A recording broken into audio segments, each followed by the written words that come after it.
Watch this. The future of education in Idaho on the chopping block at the Idaho State House today. We now know who's getting funded next year and who isn't. Idaho's education budget isn't the only thing under attack by those in Idaho State House. Apparently, there's a scourge of insidious theories that need to be excised.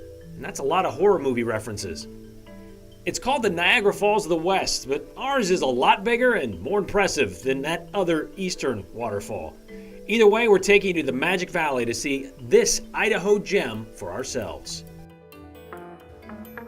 Well, lawmakers are again aiming to wrap up the 2021 legislative session as soon as this week. We'll see if that really happens because there's still a lot of work left to be done at the Idaho State House, including several education-related pieces of legislation. Some moved closer to the governor's desk today. Others were effectively killed. Joe Paris spoke with lawmakers about where key pieces of legislation now stand.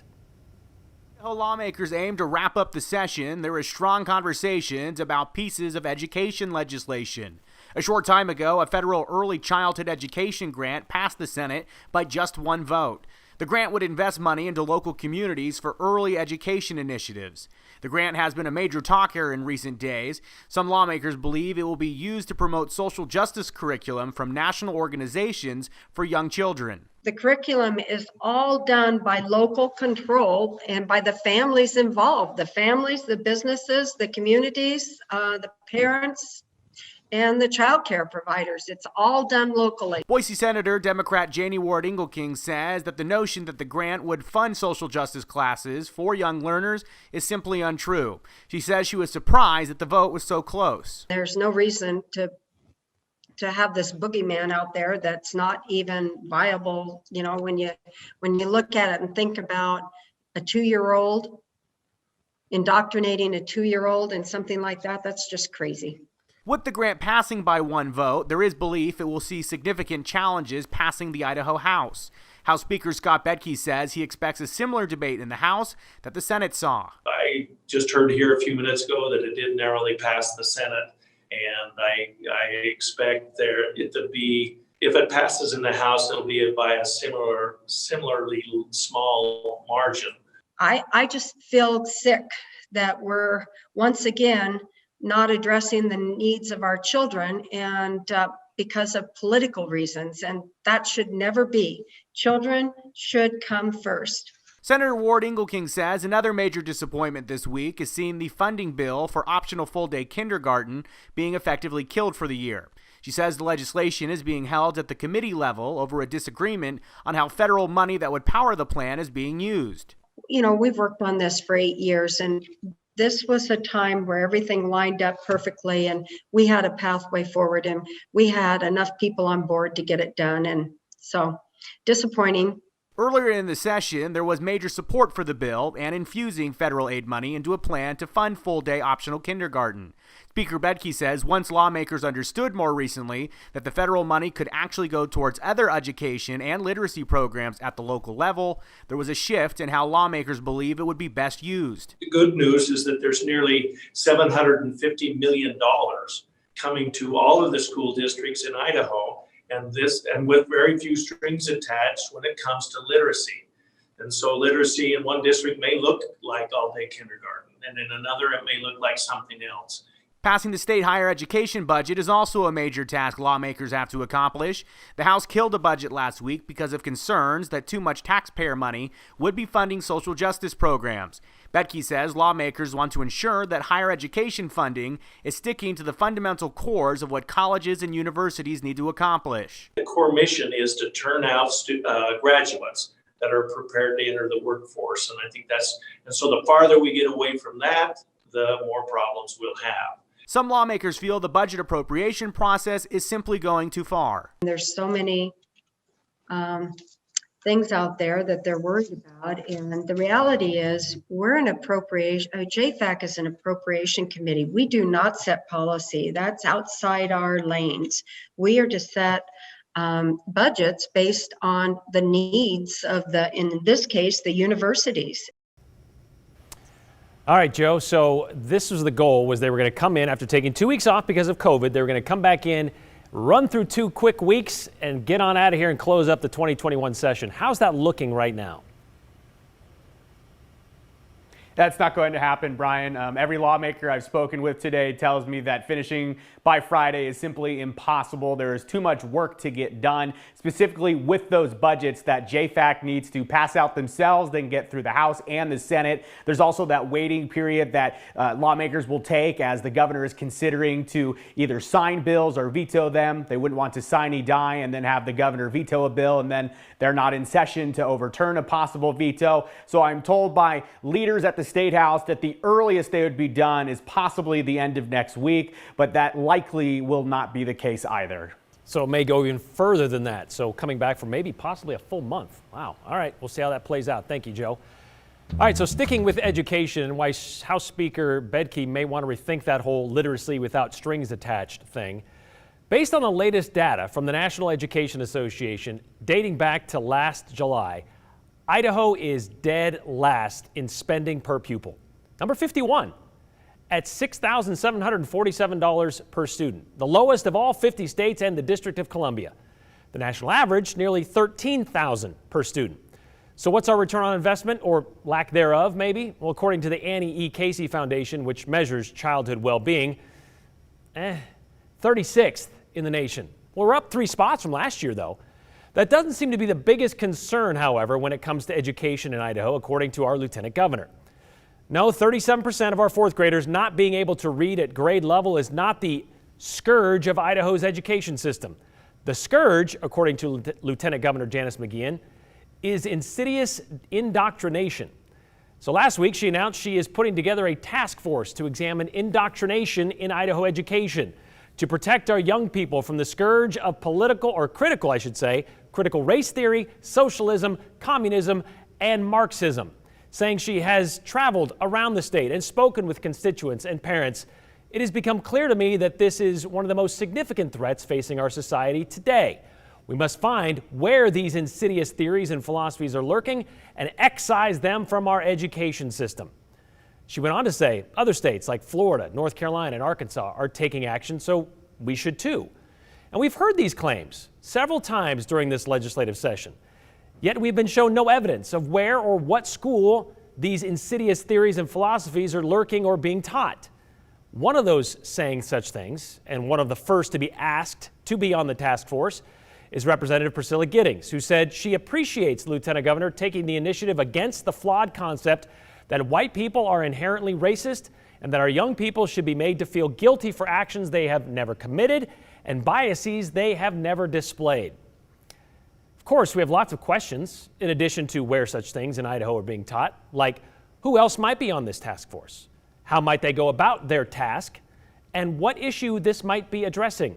Although it's been spelled out clearly with those words, we still want to know where this is happening and what problem it's going to solve. Are we not supposed to talk about the insidious racism that permeates this country in a historical context? Or what about to this day? And while we're at it, where's the task force to investigate actual racism in our schools? Or should we just ignore that too? These are the questions we'd hoped to pose to the Lieutenant Governor herself, but we were instead directed to a 1-page press release that ended with, quote, "More information regarding the task force will be made available in the coming weeks." So we'll stay tuned. Well, it was January 2020, not even 15 months ago, pre-pandemic, that the idea to move Idaho's border and absorb a majority of Oregon came to light. We first reported on the possibility of a greater Idaho last May. The word possibility doing a lot of lifting in that sentence because it might be easier to move heaven and earth than to move Idaho's border. This is the initiative that would move Oregon's border all the way to the west coast, leaving just a sliver of the Beaver State on its own, including the city of Portland, and that's all that would exist of Oregon. A lot of rural Oregon counties are on board with this idea, and the longest of long shots didn't stop organizers from taking their shot today in front of Idaho legislators for the Move Oregon Borders movement's first official Gem State get-together. Mike McCarter, the president of the movement, used the analogy of today being like a young suitor coming over to the potential father-in-law's house to plead his case. Oregon being the young suitor in this allegory, Idaho the potential father-in-law. And today the suitor officially introduced themselves to the Idaho legislature during a joint meeting with the House and Senate Environment, Energy, and Technology committees. Think that picture of the prom date pinning on the corsage with the shotgun-toting dad off to the side? Yeah, that's kind of what it looked like. McCarter told the committee that even though there are still hundreds of things that need to be sorted out before any of this can happen, some Oregonians are right now willing to give up certain freedoms they have in order to become part of Idaho. In a rally in Burns, Oregon, I had a gentleman come up to me and said, I have a problem with this because Idaho follows federal drug laws and Oregon is pretty much wide open right now. But he came to me and he said, I have to have this for my epilepsy and so on. He says, but I'm willing to give it up if we can become part of Idaho. There's a give and take situation that's going to have to come about for everything to work out. The minimum wage, the sales tax, how land use works, water rights works. There's just a large number of items that need to be answered. Large number. McCarter says that should everything fall into place, as they hope it will, our population would increase by 50%. We'd become the third largest state in the country in terms of land mass, that is. Already 4 Oregon counties have voted to approve the initiative. 5 will vote on that initiative next month, with 6 still trying to get it on the ballot. They need all 19 counties and a few of the other partial ones to agree if they are hoping to become part of Idaho. And that's just for a sliver of hope, because both the Oregon and Idaho legislatures would then have to sign off on it. Then Congress would have to agree to it. Former Oregon House Speaker Mark Simmons also spoke to the committee. He says he knows this idea is a long shot, but said, quote, when the 13 colonies got together, it was a long shot. So see, same. Well, the NCAA laying the groundwork today for not bringing the men's basketball tournament back to Boise, or any championship event for that matter, or any part of Idaho. That would include the Mountain West Football Championship or even the Big Sky Conference basketball tournament. The Board of Governors releasing a statement today on transgender participation, saying it firmly and unequivocally supports the opportunity for transgender student athletes to compete in college sports, a commitment that is grounded in our values of inclusion and fair competition. When determining where championships are held, NCAA policy directs that only locations where hosts can commit to providing an environment that is safe, healthy, and free of discrimination should be selected. We will continue to closely monitor these situations to determine whether the NCAA championships can be conducted in ways that are welcoming and respectful of all participants. Continue to monitor because Idaho's Fairness in Women's Sports Act that bans transgender women from competing on women's teams, that was signed into law last year. Well, it's still tied up in the courts. So we don't know yet whether Idaho will be allowed to ban transgender athletes at any level from playing on a team based on the gender with which they identify. What we do know, and what the NCAA has always said, they have a long-standing policy that provides a more inclusive path for transgender participation in college sports. They require transgender women, athletes that is, to take medication to suppress their testosterone. And they embrace the evolving science when it comes to how well that works. It's a policy that is built on what is used by the International Olympic Committee and the U.S. Olympic and Paralympic Committee. Inclusion and fairness can coexist for all student athletes at all levels, the association believes, including transgender athletes. And they will ensure their championships will be open for all who earn the right to compete in them, which seems to fly in the face of Idaho's ban, and why they say they are going to monitor this situation, and why they have yet to decide on any championships in Idaho. It's beauty on the edge of one of the most powerful forces of nature. We're heading to the Magic Valley to see one of the greatest natural waterfalls in the world. Yeah, just another Manic Monday here on the 208, and we really do wish it was Sunday, but here we are. You can help us get over the Monday hump by connecting with us. Just text us your questions and comments, even your complaints about the show. That number is on your screen, 208-321-5614. Include your name and the hashtag the 208.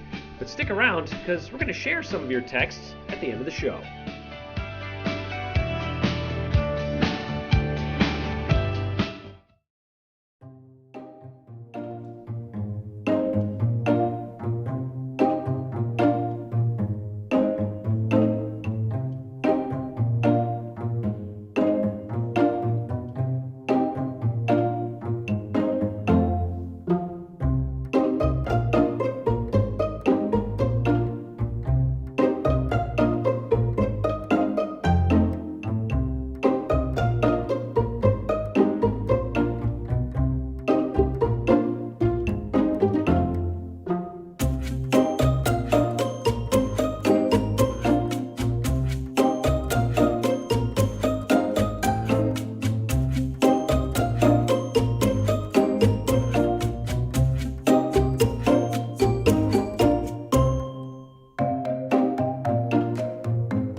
Millions of years ago, one of the most powerful forces of nature, the Snake River, was formed after it was cut through ancient basalt lava that formed the Snake River Canyon. All those ancient flows of basalt lava kind of flowing through, carving out that canyon. Today, the 50-mile-long body of water that runs through the Magic Valley, we call it the Snake River. The canyon has carved, has left countless impressive visuals, no matter where you are along it, but probably none more breathtaking than the one just upriver. They call it the Niagara of the West. Locals just call it Shoshone Falls. And every year, it attracts hundreds of thousands of visitors from all over the world. Shoshone Falls, however, is actually higher than Niagara Falls, 45 feet higher to be exact. And this time of year, the Snake River rivals anything Niagara ever has to offer. So we paid a visit to the falls back in 2011 to see for ourselves.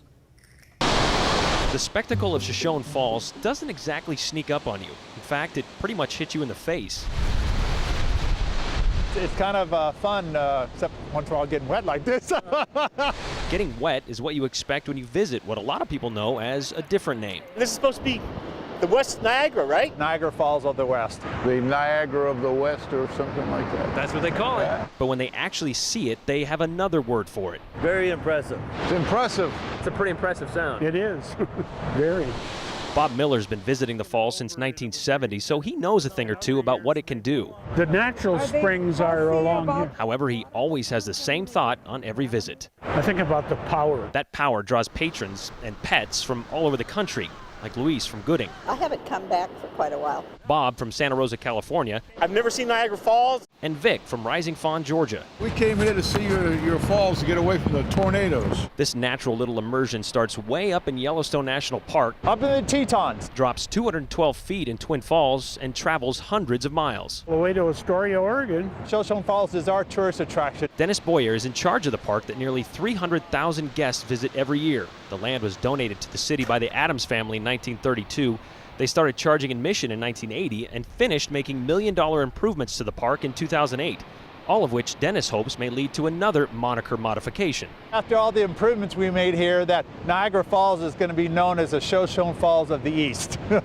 For now, it is better than anything aquatic these folks have ever seen. Doesn't this put the Chattanooga to shame?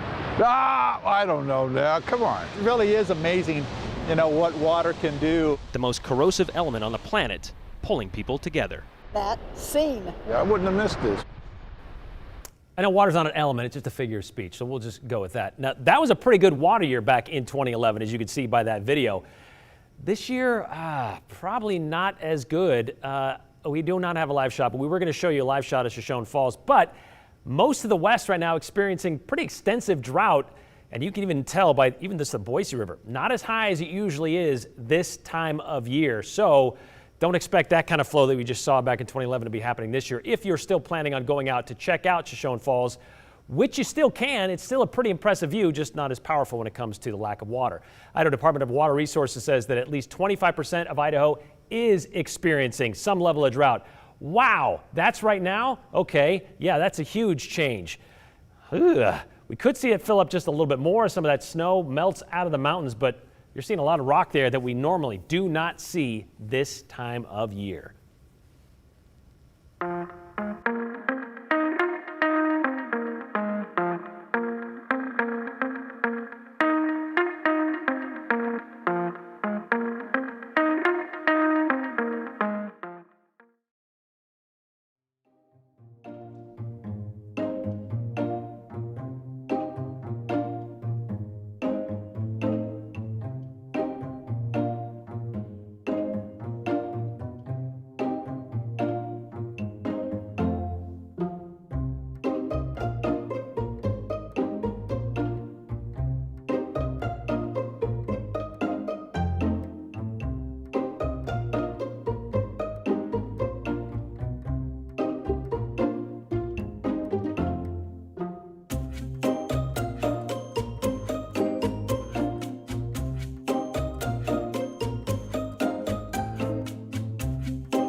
Still some cooler than average temperatures for us, but in the sunshine, without wind, feels pretty good. You just might want to keep the jacket handy for the next couple of days. Taking a look outside of our weather window here, we're already seeing that high cloud cover sort of thickening in over the Treasure Valley.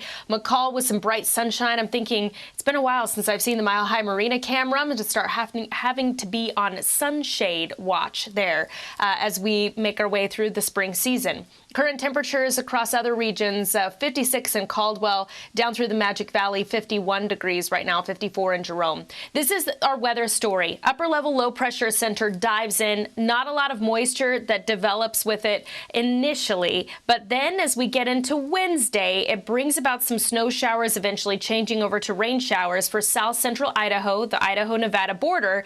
This is mainly for the Magic Valley. It will also mean some wind for the Magic Valley, while the Treasure Valley, we sit here and sort of wait for our chance for rain because it doesn't look likely, at least not in the next 7 days, and possibly not in the long range either. So a look at Futurecast here showing those rain and snow showers through the day on Wednesday in the Magic Valley and points south and east from there. Keep that in mind if your travel takes you in that direction because there could be some minor accumulations of snow, maybe even a little bit of snow headed for the central mountains. Tomorrow morning, not nearly as cold as the last couple of mornings, almost 10 degrees warmer than the last couple of mornings. And despite a lot of cloud cover tomorrow, high temperatures should be very close to seasonal averages. Here's a look at our 7-day forecast. Once we kick out that upper level low on Thursday, it's back to normal with our temperatures. Then we're in for more sunshine and more warming. Spring 70s in store just in time for the weekend. Looks like it sticks around into next week. For a fresh forecast any time of the day, you can find it at ktvb.com. We'll be right back.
All right, welcome back to the final minute of the show. We're going to get to some of your comments here right now that you sent in during today's show, like this one from Richard in Boise. Making the only focus of higher education to be preparation for employment is called training. Don't call it education. That's in reference to House Speaker Bedke saying that, well, education, college education, prepare people for work, for the workforce. That seems to be different than what Richard believes. What happened to the 3 R's, reading, writing, and arithmetic, not racism, right-wingism, and radicalism? And I want to end today's show on this that was sent in by Jose, who's 60 years old.